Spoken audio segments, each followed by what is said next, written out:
Welcome back to a little bit of philosophy. This is Philosophy 101, Unit 4, Lecture 2, an overview of metaethics, Part 1. You'll recall from our last video that ethical theory divides into two main branches, normative ethics and metaethics. Normative ethics is the investigation of the various different kinds of specific moral theories that tell us how we should act, how we should live our lives. And all of these various theories can be organized under three headings, as teleological theories, deontological theories, or virtue theories. Under metaethics, we find two subdivisions, semantics and descriptivism. In this video, we'll be focusing on descriptivism. Descriptivism is the part of metaethics that explores whether or not the good, or morality, is something we discover about the world or something we create in the world. Is morality objective, like mathematics, or is it relative, like etiquette and law, which differs from place to place or time to time? There are, of course, arguments on both sides, and we'll briefly sketch out the various views in what follows. But let's start with the idea that morality is objective. If it turns out that there are indeed moral facts about the world, then those facts will either be unconstrained, absolute, and universal, or they may be limited or constrained in some way. Moral absolutism holds that the good, and therefore morality, exists as an independent and unconstrained fact about the universe and cannot be limited or altered by us. That is, the rules always apply, no matter what. Moral objectivism, on the other hand, is less radical.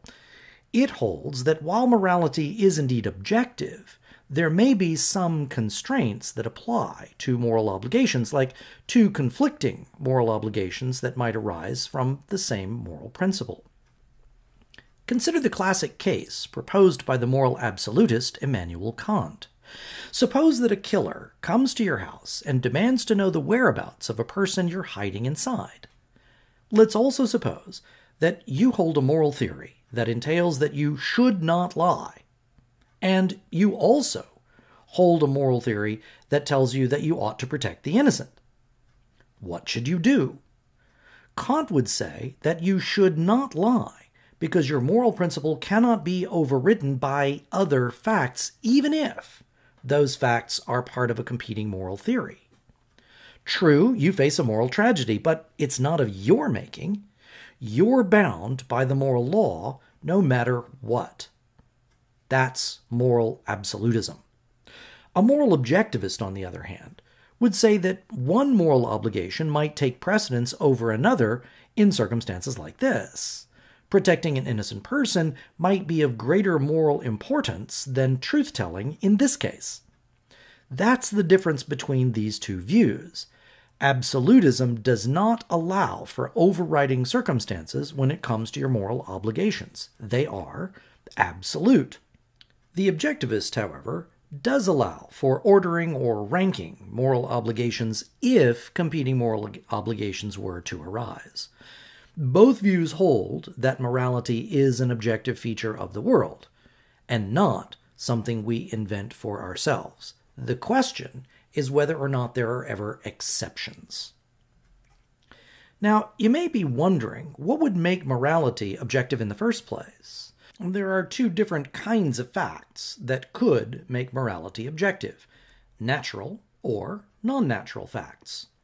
A utilitarian, like Jeremy Bentham or John Stuart Mill, would point to the natural fact that suffering is bad and happiness is good, therefore we should always seek to minimize suffering, and we should always promote happiness in our actions. Suffering and happiness are examples of natural facts. Immanuel Kant, on the other hand, argues that moral obligation is derived from reason, which transcends the world of material facts and biology, and would therefore bind any being capable of rational cognition regardless of their biological composition. Your ability to experience suffering is not necessary in order to recognize moral obligation. The laws and structures of reason, in other words, would be non-natural facts about the universe. So, one branch of descriptivism, objectivism, holds that the good and morality are objective features of the world, and the obligations derived from them will be either absolute or constrained under certain circumstances. The alternative to moral objectivism is moral relativism. If the good and morality are not objective facts, if they are not discovered, then they must be created. The question is, created by whom? To whom is morality relative? There are two main possibilities for us to consider. On the one hand, moral obligation might be determined by each individual, or, on the other, it might be determined by some particular group. Subjectivism is the radical form of moral relativism, which claims that each and every individual moral agent must decide for themselves what they think they ought to do. I decide what's good for me, and you decide what's good for you. If we happen to agree on what we ought to do, so much the better. But if we don't, my decision doesn't constrain you, nor does your decision constrain me. On this view, morality is strictly left up to the individual, full stop. Conventionalism, on the other hand, holds that the good and moral obligations are determined by some particular group. For example, morality might be familiocentric, where the norms of moral behavior and obligation are determined by an individual family. More broadly, morality might be determined by one's culture, yielding an ethnocentric moral code. Or we might consider morality to be the product of an historical period, or even the product of the corporate agreement of the human species as a whole. So whether morality is an individual choice or some form of social agreement, all forms of moral relativism hold that we create moral obligations. We do not discover them. Morality is relative, not objective. Again, it may help to visualize the various positions that fall under the headings of descriptivism. Relativism divides into conventionalism on the one hand and subjectivism on the other. And there are many differing forms of conventionalism, whether it's family-centered, whether it's culturally centered, historically centered, or whether it's human-centered, species-centered. Now, most people today, though not necessarily most philosophers, tend to think of morality as being relative, and it's worth spending a few minutes exploring why this is the case and whether or not it's warranted. The late philosopher Louis Pojman convincingly argued that there are three main reasons relativism has come to dominate the popular view of morality. First, our awareness and rejection of ethnocentrism, the declining influence of religion in Western culture, and a fallacious juxtaposition of moral absolutism against conventionalism. Let's start with the fact that today we generally reject ethnocentrism, that is, the uncritical belief in the inherent superiority of one's own culture. The period immediately following the Second World War marks the beginning of the post-colonial era, when European nations that had, since the late Renaissance, expanded their hegemony over much of the world, began to lose control of their colonies. The Second World War had devastated the economy and infrastructure of Western Europe, and the new Cold War diverted military and political focus to the perceived threat of international communism, making it practically impossible for Europeans to maintain their colonies in Africa and Asia. As more and more colonies achieved independence, social attitudes toward formerly colonized populations began to shift. While colonialism was primarily driven by economic self-interest, it was always bolstered by the ethnocentric belief in the inherent superiority of Western culture. As colonies achieved independence and demonstrated their ability to rule themselves, It forced a recognition and re-evaluation of the very ethnocentricity which had eased the conscience of Europeans who for hundreds of years had systematically stripped their fellow human beings of their cultures, their land, their resources, and in many cases, their very lives. People began to reject the myth of Western superiority, and in turn to embrace the idea of cultural diversity. This shift in worldview was bolstered by a rising awareness of cultural diversity caused by the increasing popularity of academic anthropology. As more and more people gained access to higher education in the latter half of the 20th century, they were exposed to the methodology and findings of anthropologists who had long challenged the ethnocentric assumptions of Western culture. The result of these changes was in part a shift toward the idea that perhaps the Western view of morality was only one among many possible moral worldviews, and that emerging global awareness should prevent us from assuming a position of moral superiority over others. The second claim in Poimon's argument is that the rise in moral relativism is tied to the decline of the role of religion in Western society. It's difficult for us today to imagine, that is, from our perspective of religious diversity and religious tolerance, that there was once a time when there was only one religious system that dominated all of Western culture. But from the end of the Roman Empire in the late 5th century all the way up to the 16th century, Christianity, Roman Catholicism more precisely, was essentially the only religion in Western Europe. And throughout the Middle Ages, the Church was not just a spiritual or religious institution. As the sole surviving civil institution from the Roman Empire, it played a fundamental role in politics, economics, education, and socialization for nearly 1,000 years. It also provided a uniform moral worldview, as there were no alternatives to challenge its hegemony. But in 1517, Martin Luther successfully challenged the monolithic authority of the Church and started a process of religious fragmentation that extends right down to the present. Of course, Luther's intent had only been to reform what he saw as abuses of authority in the Church. But the Protestant Reformation, which he unwittingly started, would reintroduce religious pluralism in Europe not seen since the 4th century. Even if all the new religious sects that emerged after Luther were primarily versions of Christianity, the fact was there was no longer a single voice of moral authority in Europe. The Catholic Church could no longer claim exclusive authority in matters of morality.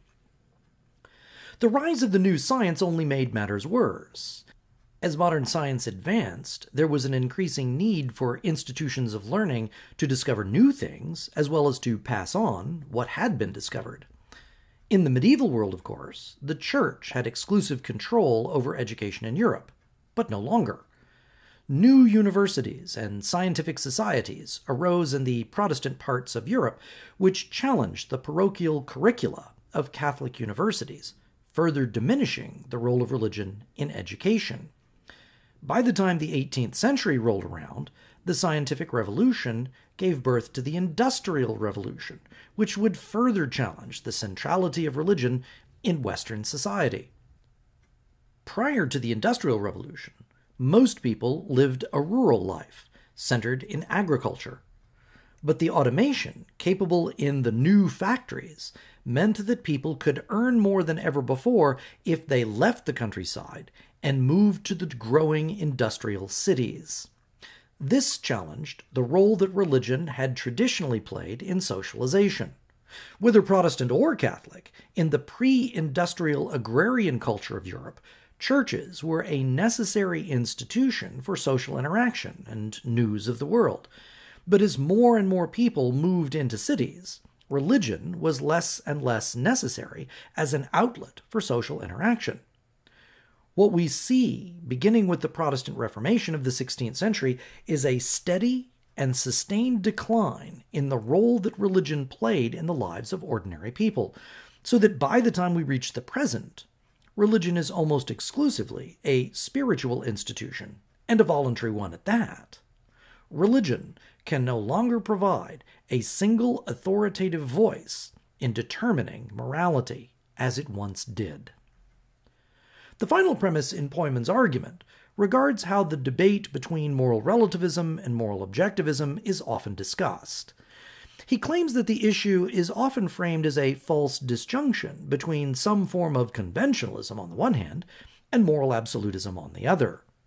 This is a fallacious construction, since there are multiple versions of conventionalism, and one needn't be a moral absolutist to believe that morality is objective.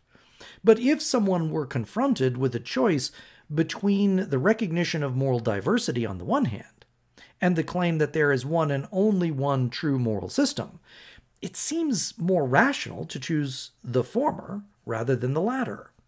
But again, since this is a fallacious argument, we don't have to take the bait and choose between only two options.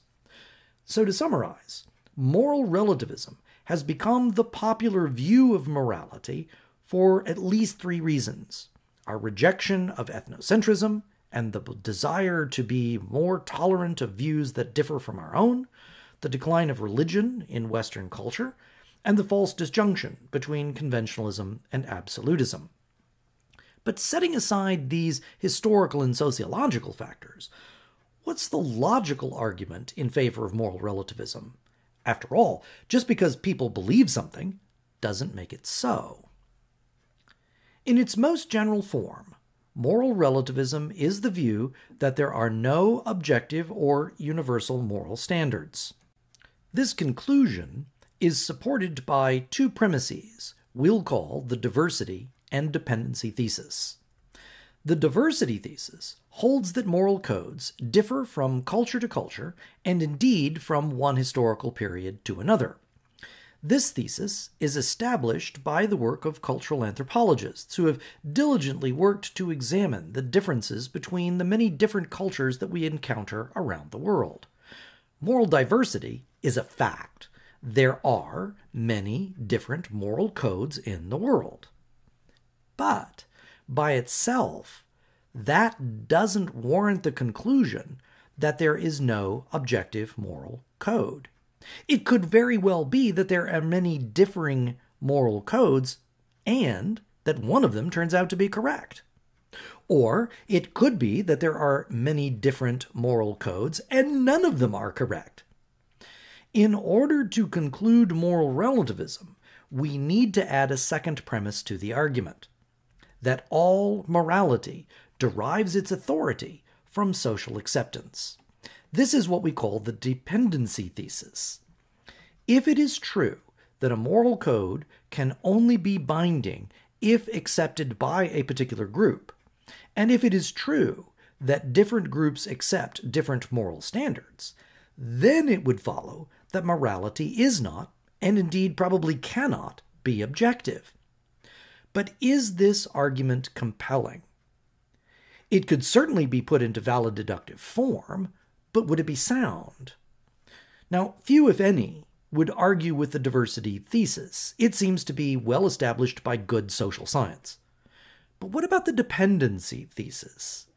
Is it true that the moral authority of a moral system is derived solely from its acceptance by a group? To see why this may not be the case, let's begin by examining the most extreme form of relativism, moral subjectivism. Remember that it's the view, or the form of relativism, that claims that each individual determines for themselves what the moral code should be. If we think carefully about this position, it becomes clear that this will lead to absurd conclusions.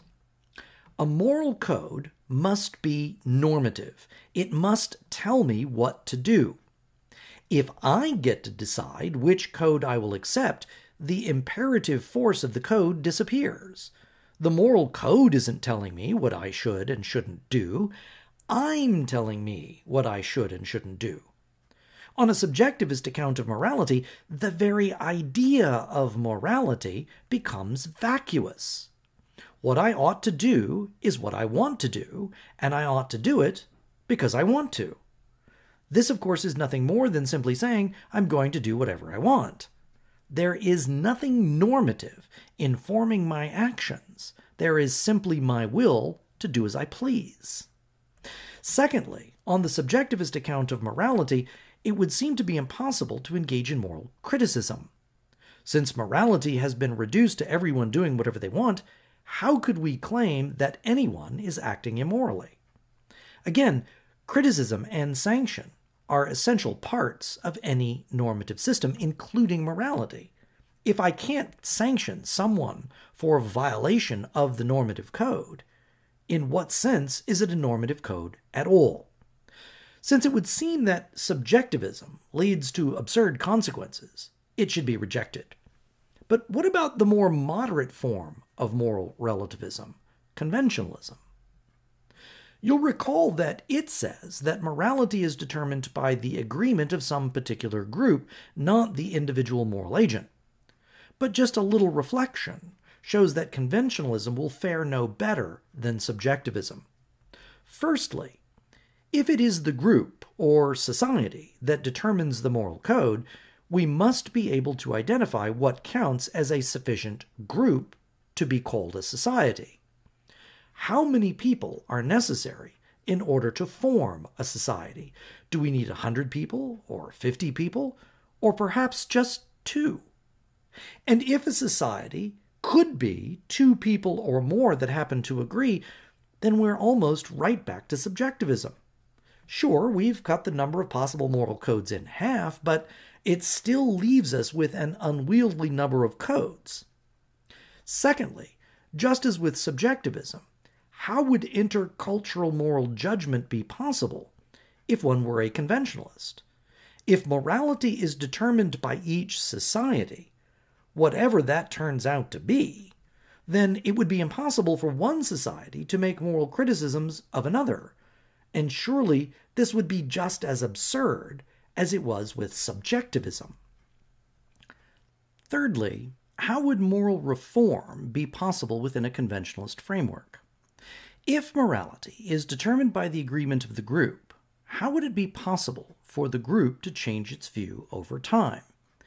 Anyone who proposed a moral reform would, by definition, be articulating an immoral position, since morality is nothing more than what the group believes it to be. If we think about the great moral reformers of the past, people who argued against the accepted moral standards of their community, a conventionalist would have to say that their position, since it differs from the accepted standard of the group, was immoral. And yet we have to recognize that moral reform does indeed happen. And it happens because reformers are able to point their society to something beyond what they already believe, something that transcends the group, something that is objective to the group. Moral reform occurs when a group recognizes that what they believed was wrong. But if what makes something right is simply that the group believes it, this would be impossible.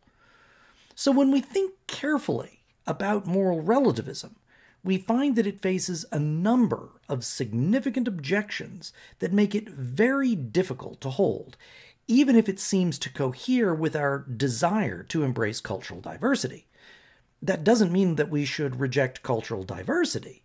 It means that we shouldn't confuse that with moral diversity. Just because there are different moral codes doesn't mean that they are all equally good. In this video, we've looked at the branch of metaethics known as descriptivism. This branch struggles with the question of the objectivity or relativity of moral codes. Is morality something we create, or is it something that we discover? And we've learned that it is indeed a difficult question to answer. While relativism seems to cohere with our general desire to avoid ethnocentrism, it's not clear that it's a logically coherent view of morality. If it turns out that morality is indeed objective in some sense, we're going to need a clearer picture of exactly what that is. What is it that makes morality objective? In part 2 of this video, we'll examine the second branch of metaethics, which investigates the nature of moral language. So be sure to come back as we continue to learn a little bit of philosophy.